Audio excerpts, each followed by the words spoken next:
En 2015, la ville de Frontignan s'est interrogée sur la possibilité d'augmenter le nombre d'anneaux dans le cadre du port de plaisance.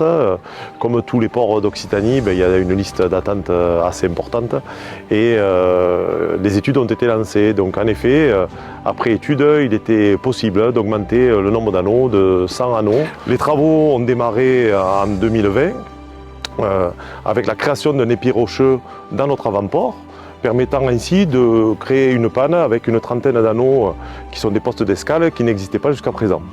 Ensuite, dans le cadre des équipements, il y avait dans le cahier des charges la nécessité de draguer notre port à 2,50 m pour avoir un tirant d'eau suffisant pour les unités que nous accueillons.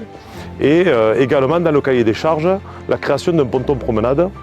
Aujourd'hui, sur le port de Frontignan, nous avons essentiellement des quais en talus qui sont gages de biodiversité. Mais en revanche, on avait besoin quand même d'avoir un quai franc. Donc ce ponton promenade a été créé par-dessus le quai en talus. Et derrière, on a créé un espace de 91 mètres linéaires sur 5 mètres de largeur, sur lequel on a fait notre inauguration de port et sur lequel on a un espace pour accueillir les gens.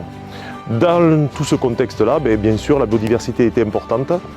Et on a rajouté 16 modules qui sont calés sous les pontons aux endroits qui sont privilégiés pour développer la biodiversité dans le cadre de notre port.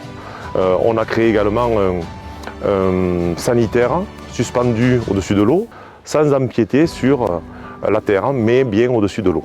Également dans notre port, nous accueillons 6 pêcheurs, 6 petits métiers, bientôt 7 puisque nous avons créé un anneau supplémentaire pour les petits métiers. On a mis des palans mesurés pour faire en sorte qu'ils puissent travailler au mieux et on a créé un système de palissade et avec des ombrières pour qu'ils puissent cet été, mais même dès à présent, vendre leur pêche au mieux.